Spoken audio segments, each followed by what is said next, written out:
인생을 살다 보면 종종 무기력감을 느낄 때가 있습니다.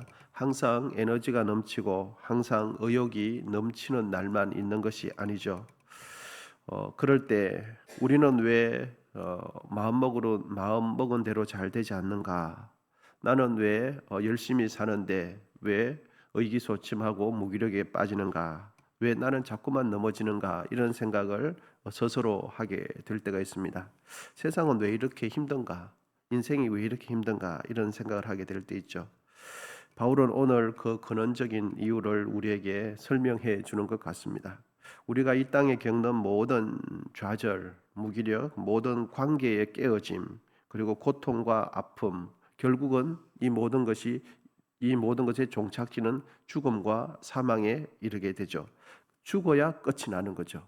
이렇게 죽음에 이르게 된 모든 원인은 무엇인가? 그것은 바로 인류의 대표격인 아담 때문에, 아담의 죄 때문이기도 하죠.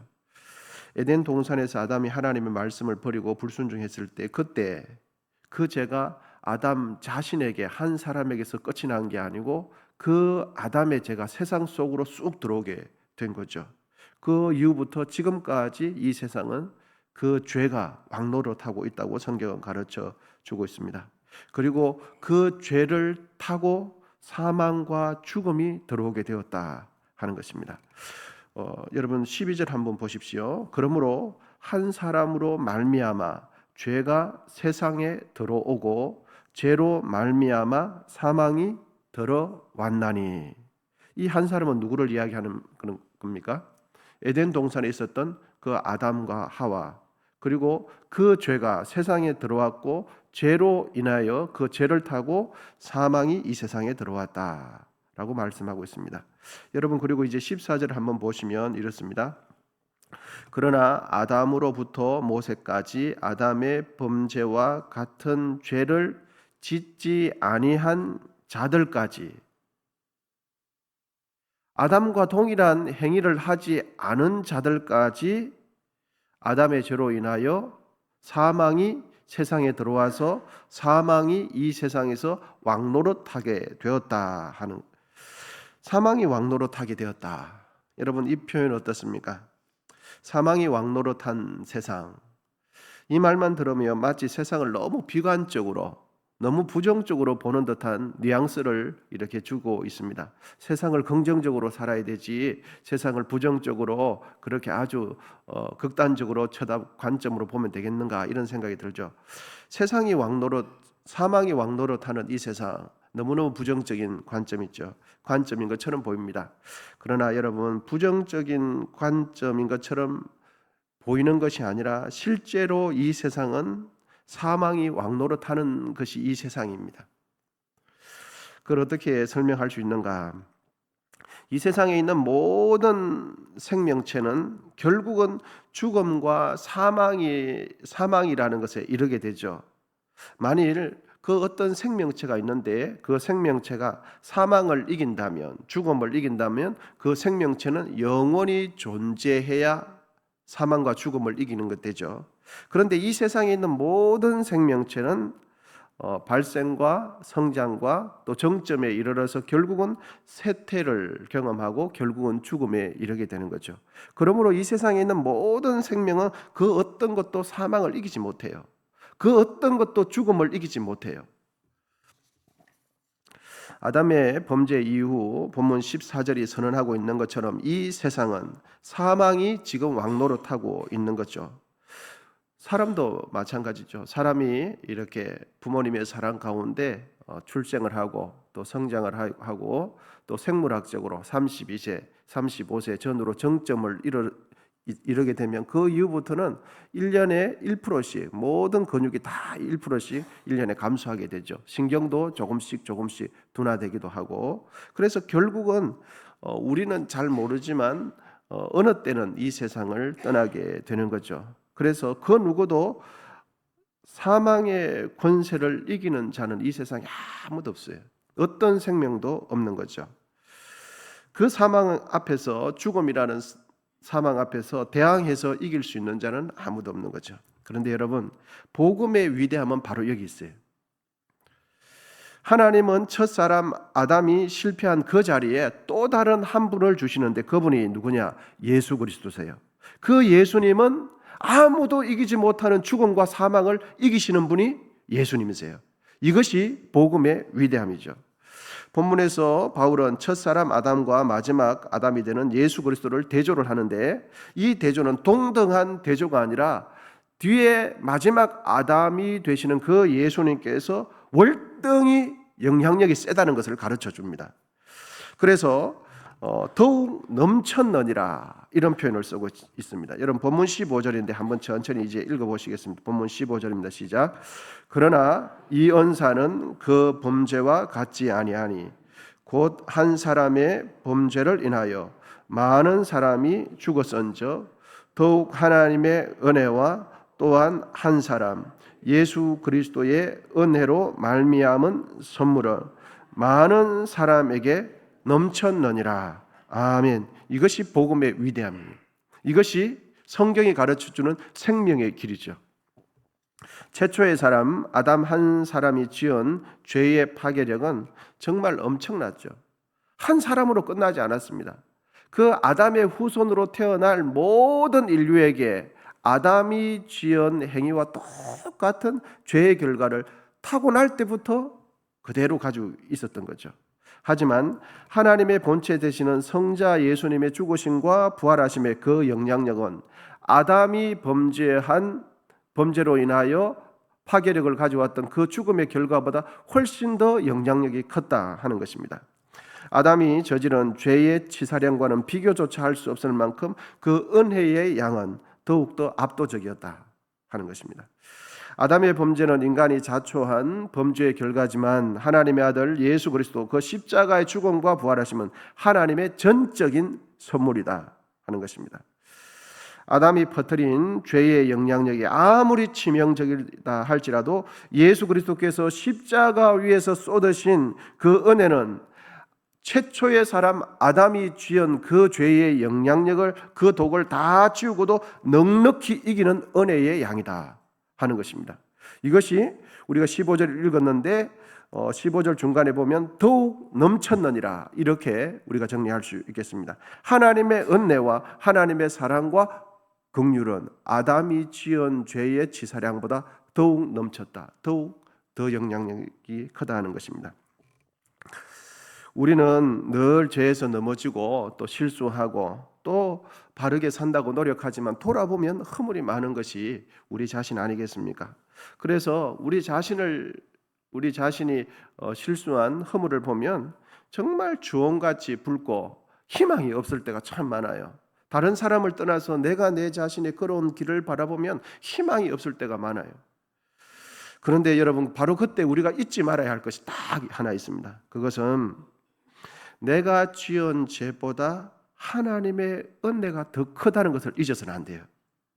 아무리 내가 허물이 많고 죄가 많고 사람들이 이해 못해 줄 만한 큰 죄가 있을지라도 그 죄의 양보다 그 죄의 깊이보다 하나님의 은혜가 더 깊다는 것을 잊지 말아야 돼요. 이것이 복음이죠. 우리가 연약하여 넘어지는 그 자리보다 우리를 붙들어 주시는 하나님의 은혜와 자비와 하나님의 사랑이 언제나 풍성하다는 것을 잊지 말아야 돼요. 그런데 여러분 우리가 사실은 절망 가운데 있을 때는 캄캄합니다.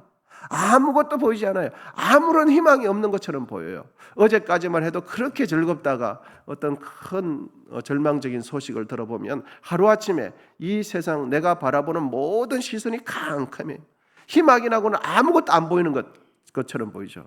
바로 그때 내가 실수하고 허물 많은 내가 지은 죄보다 하나님의 은혜가 훨씬 크다는 것을 잊지 말아야 돼.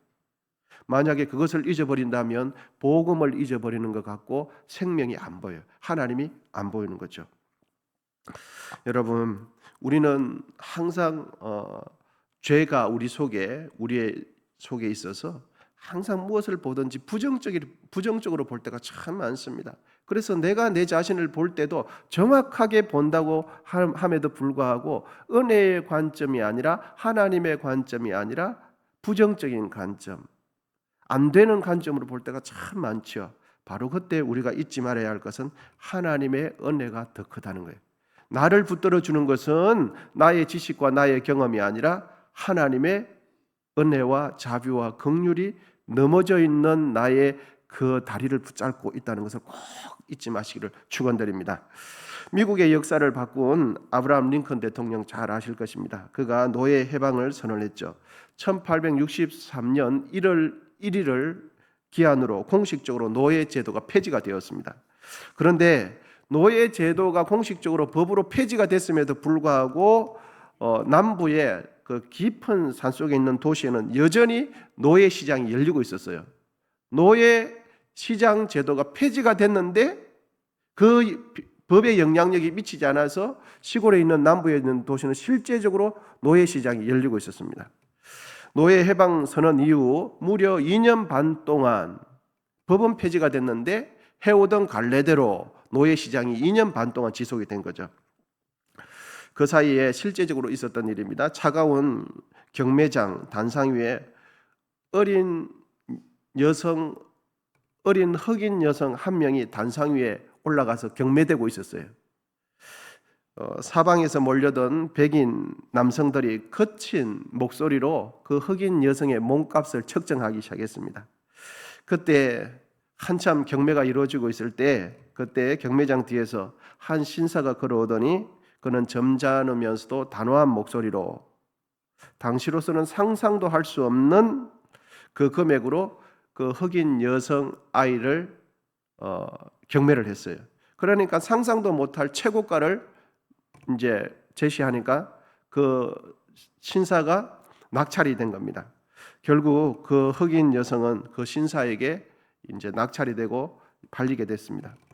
신사는 대금을 다 지불하고 난 뒤에 그 소녀의 신분에 관련된 문서와 영수증을 건네받았습니다. 그리고는 급에 질려 있는 흑인 여성, 떨고 있는 그 아이에게 다가가서는 부러운 목소리로 말을 했어요. 얘야, 이제 무서워하지 말라. 내가 너를 사서 너에게 자유를 주었다. 내가 지금 너 손에 들려주는 것은 네가 자유인이라는 그 영수증이니까 절대로 이제는 종로로 타지 말아라라고 하면서 그에게 자유를 주었어요. 그런데 그 문서는 내가 이 자유인이라는 문서를 받으면서도 믿겨지지 않는 겁니다. 자기에게는 평생 자유라는 것을 들어보지를 못했어요. 평생 누군가의 노예, 누군가의 소유로 살았는데 너에게 자유를 준다라는 이 말이 너무너무 충격적인 말이었습니다. 소녀는 멍하니 신사를 바라보다가 이내 그 신사의 바지춤을 콱 잡고는 눈물을 흘리면서 이렇게 그 흑인 여성이 말을 한 겁니다. 선생님, 저에게 진짜 자유를 주십니까? 그렇다면 저는 이제 어디로도 가지 않겠습니다. 평생 저를 자유케 하신 선생님을 위해서 살겠습니다. 그 흑인 아이가 그렇게 했다는 겁니다. 여러분, 우리는 아담의 범죄로 죄와 사망이라는 옛 주인에 묶여서 평생 영원한 죽음에 매여 있을 수밖에 없는 존재 아닙니까? 그런데 예수 그리스도께서 십자가 위에서 가장 값비싼 대가를 지불하시고 우리를 죄에서 자유케 하셨습니다. 우리를 살리셨어요. 그러므로 우리에게는 완전한 자유, 완전한 생명, 완전한 해방이 주어진 거죠. 이것도 선물로 주어진 겁니다. 그러므로 우리는 여러분 더 이상 죄의 종로로 타지 말아야 돼요. 할렐루야. 더 이상 죄의 종로로 타지 말아야 돼요. 그리고 우리의 인생, 한 번뿐인 나의 생명, 나의 이 몸, 이것을 죄의 무기로 사용하지 말아야 돼요. 나의 시간, 나의 에너지, 나의 생명, 나의 몸, 이것을 어디에 사용해야 하는가? 예수 그리스도의 영광을 드러내는 의의 병기로 사용하시기를 축원드립니다. 여러분 꼭 기억하십시오. 우리는 자유인인데 내가 자청해서 얼마든지 죄의 종로로 탈 수 있습니다. 그런데 주님께서는 우리에게 자유를 주신 것은 이제 의의 종으로 주님의 뜻대로 살아가도록 하기 위해서 우리에게 자유를 주셨습니다. 우리는 예수님의 피로 인하여 은혜 아래에 있는 자가 되었습니다. 그러니까 굳이 옛 습관을 따라서 우리의 생각과 가치관과 하나님께서 싫어하는 그 모든 것을 따라서 세상에 지금까지 지내왔던 그 관례를 따라서 살아가는 것은 은혜가 은혜되지 못하게 하는 거죠. 그러므로 이제는 여러분 죄의 종로로 타지 마시고 당당하게 예수 그리스도 안에서 은혜 아래서 왕노로 타게 되시기를 축복합니다. 이것이 오늘 주시는 본문의 맥락이에요. 대표성인 아담 이야기와 또 다른 예수 그리스도의 대표성을 하면서 우리는 종로로 타야 될 사람이 아니라 은혜 안에서 왕노로 타야 될 사람이다. 우리는 하나님의 자녀요 하나님의 아들 딸 되었다 하는 것입니다. 여러분 이 하루 우리에게 주어진 시간, 나에게 주어진 몸, 육체, 시간, 에너지 어떻게 사용하시겠습니까? 기도하겠습니다.